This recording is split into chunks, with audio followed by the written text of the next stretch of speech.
Welcome back, students. With the kind of responses I am getting, I am extending my today's session by another 35-40 minutes. I will try to bring some more sums on profit and loss so that students on huge demand, they can gain from my lectures.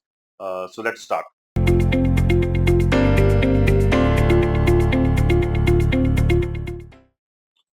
A man purchases two watches at rupees 560. He sells one at 15% profit and the other at 10% loss. Then he neither gains nor loses. Find the cost price of each watch. तो दोनों खरीदी उसने 560 में, एक में profit हुआ एक में लॉस हुआ, लेकिन पूरे ट्रांजैक्शन में ना प्रॉफिट हुआ ना लॉस हुआ, दोनों का मिला के कॉस्ट प्राइस पता है लेकिन इंडिविजुअल कॉस्ट प्राइस पूछा है. So this is a typical sum of an allegation. We'll try to use allegation. Cost price of first watch I will assume as X, second का Y. On this he gains 15%, on this he loses 10% to minus 10%. In full transaction में उसका 0% का profit ना loss कुछ होता है. तो this I will do as 0 minus minus 10 is 10, 15 minus 0 is 15. तो 2/3 का रेशियो है, which means the rate difference का जो है रेशियो वो क्वांटिटी के रेशियो के बराबर होना चाहिए. Now x plus y in this case is 5, उस value I am given as 560. तो एक का वैल्यू कितना होगा? 112. अब मेरे को इंडिविजुअल पूछा है तो मेरे को 2 का वैल्यू कितना होगा? 224. और 3 का वैल्यू कितना होगा? 336. So the cost price should be 224 and 336. This should be the answer. Very simple sum. A man bought a horse and a carriage for rupees 3,000. He sold the horse at a gain of 20% and carriage at a loss of 10%, thereby gaining 2% on the whole transaction. Find the cost of the horse. Again, the same type of a sum. So horse का price, cost price X लगते हैं, carriage का X, cost price Y रखते हैं. Horse he sold at 20% gain. Carriage he sold at a loss of 10%, and in this entire transaction he got 2% as gain. And here I have been given X plus Y, he bought at 3,000. So this is the information I have given. I want to find the value of X, cost of horse. So this would be 12. If I subtract this would be 18. So this will be again 2:3. So the ratio of X upon Y is 2/3. Now, in terms of ratio, the value of x upon 5 is 5, which in the sum is given as 3,000. 1 का value 600 है.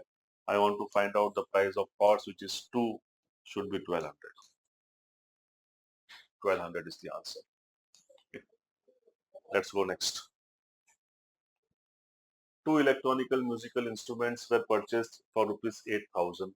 The first was sold at a profit of 40% and the second was sold at a loss of 40%.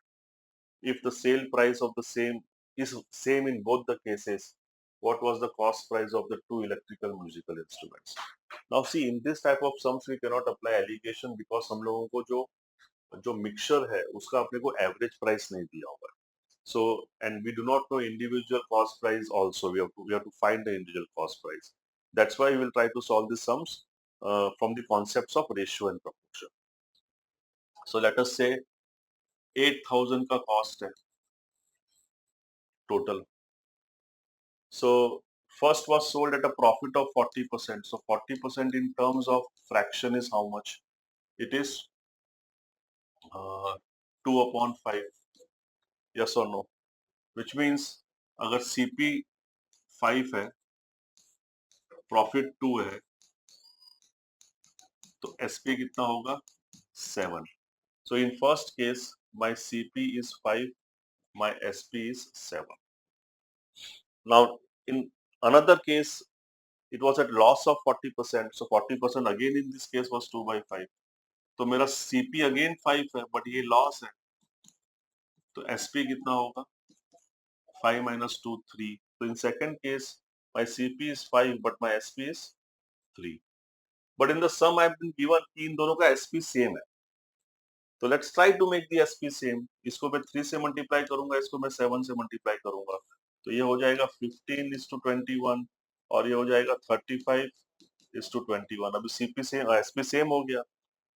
तो पहले वाले का CP 15 है, दूसरे वाले का सीपी 35 है, दोनों का मिला के कितना हुआ 50। तो 50 टोटल सीपी है, जिसकी वैल्यू मेरे को 8,000 दे रखी है कि नहीं दे रखी है। तो एक की वैल्यू कितनी होगी, 160 होगी। अब मेरे को सीपी निकालनी है, तो एक की सीपी 15 है, तो 15 इंटू 160 2,400, और 35 इंटू 160 3,600। टोटल 8,000 है ना, तो 5,600। क्लियर है?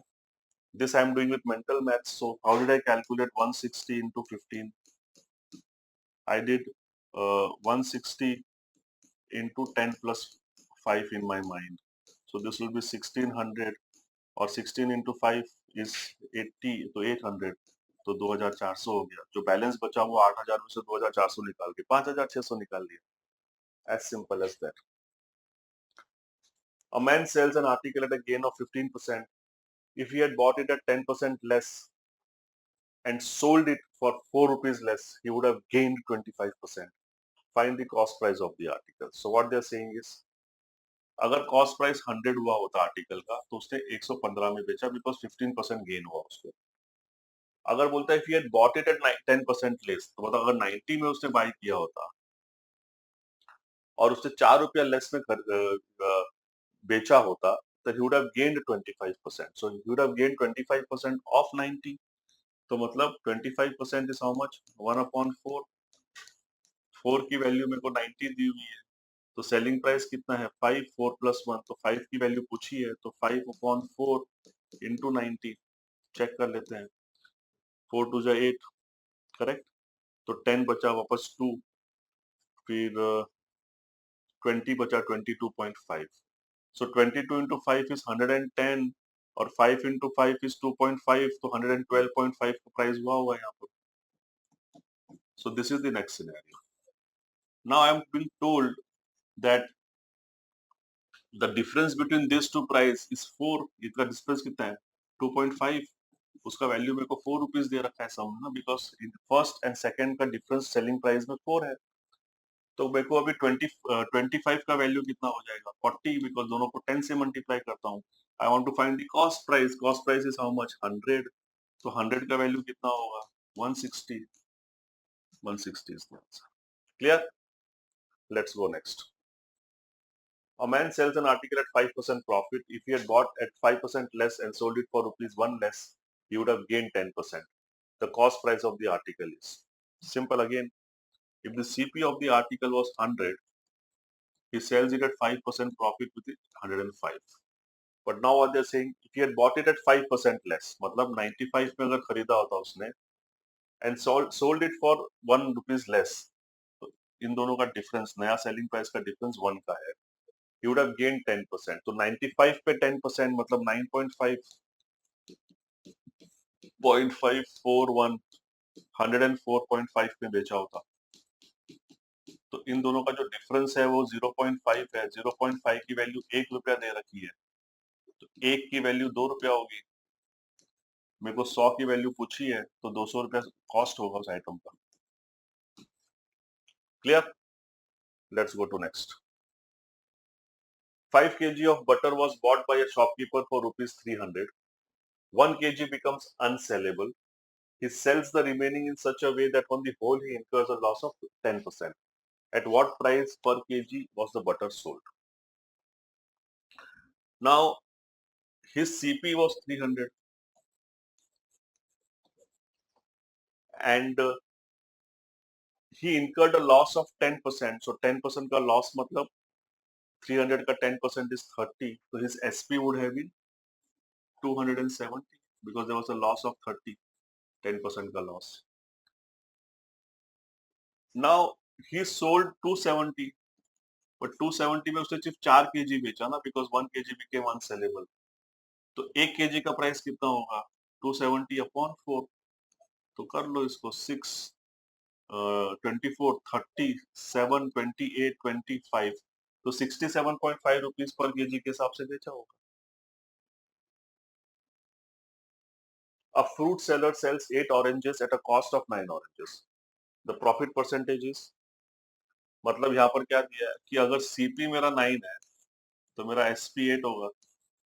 मेरे को 1 का लॉस है कितने पे, 9 पे, तो 100/9 का लॉस हुआ होगा परसेंटेज का, तो that is 11 1/9% or not in terms of 8. This is the answer, as simple as that. Let's go to next. The cost price of 20 articles is equals to the selling price of 25 articles. The loss percentage in this transaction is, which means I am been given 20 articles का CP is 25 articles का SP, which means CP upon SP is 25/20, which is 5/4. 5 का CP है, 4 का SP है, तो loss कितने का हुआ, 1 का। कितने पे हुआ, 5 पे, बिकॉज लॉस हमेशा कॉस्ट पे होता है, इंटू 100, तो 20% का लॉस हुआ। Fine, let's go to next. By selling 66 meters of a cloth, a person gains the cost price of 22 meters. तो लेट अस से 66 मीटर्स का जो सीपी है वो 66 सीपी होगा, उसका जो एसपी होगा वो 66 एसपी होगा। अब उसको प्रॉफिट 22 मीटर्स का मिला, तो उसको 22 प्रॉफिट किसका, सीपी का मिला ना, तो CP plus profit equals to SP. So 88 CP is 66 SP. So CP upon SP is 6/8, that is 3/4. 3 का CP, 4 का सेल, 1 का प्रॉफिट कितने पे, 3 पे, इंटू 100, that is 31 1/3% होता है कि नहीं होता है? क्लियर? नेक्स्ट.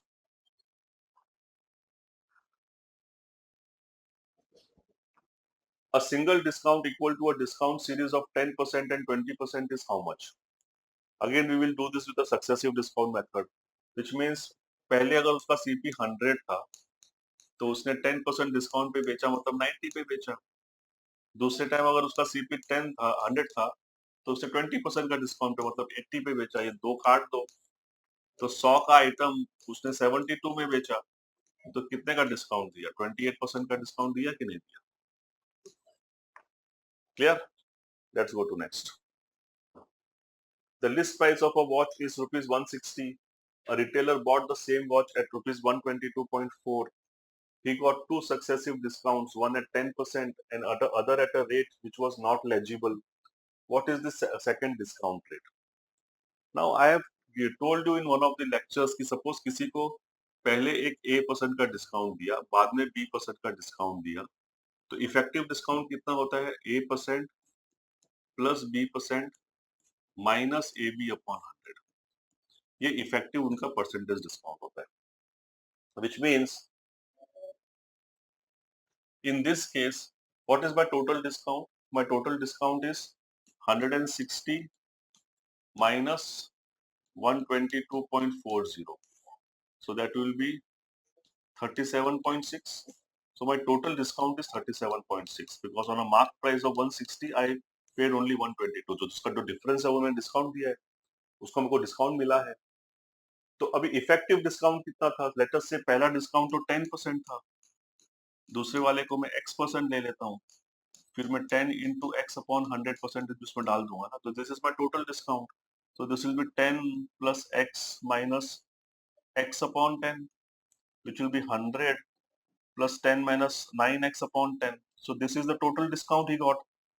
तो इसका ये परसेंटेज है कितने पे मिला उसको, 160 पे मिला, बरोबर है ना, और इसका 100% ना, तो this is what it is, जिसकी वैल्यू मेरे को दे रखी है 37.6.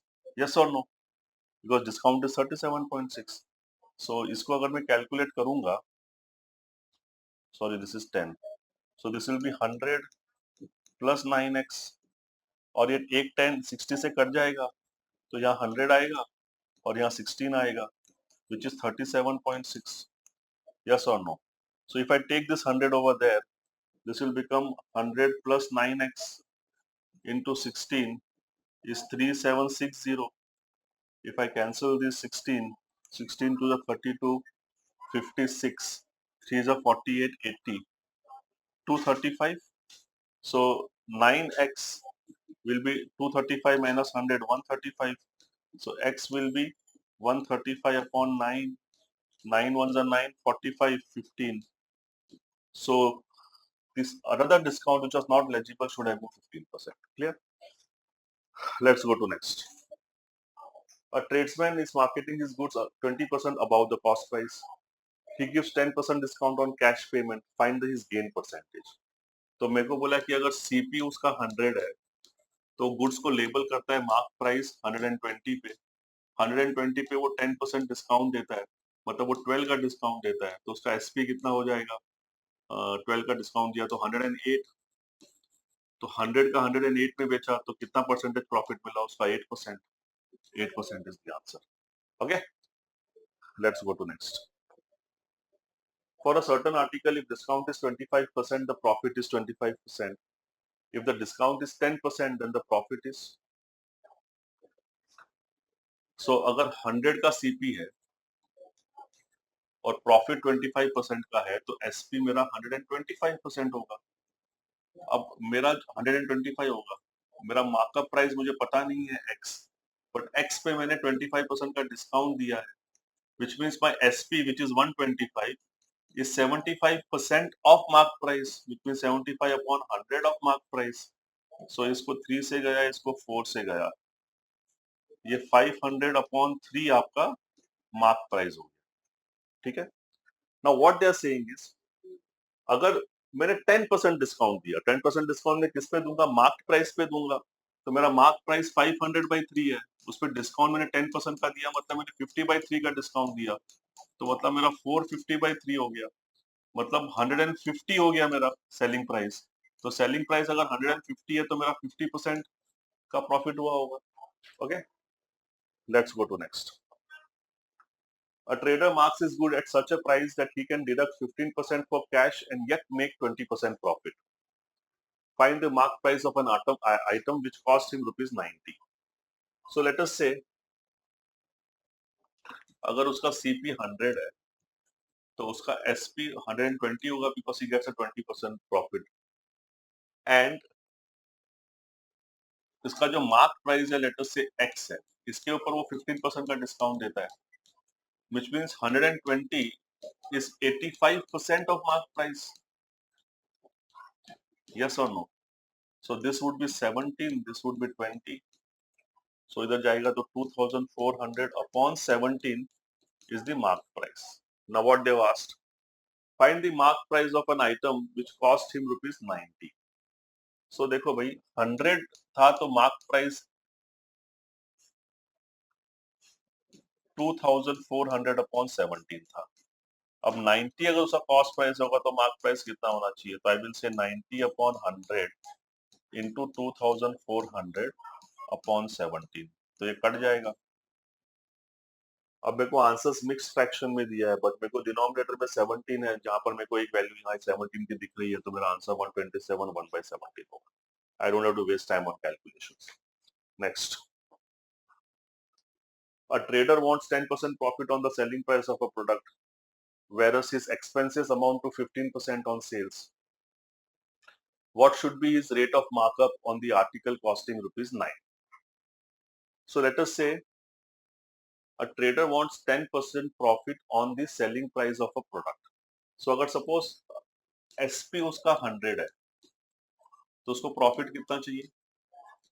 10% of selling price, that is 10. और उसका एक्सपेंसेस कितना है?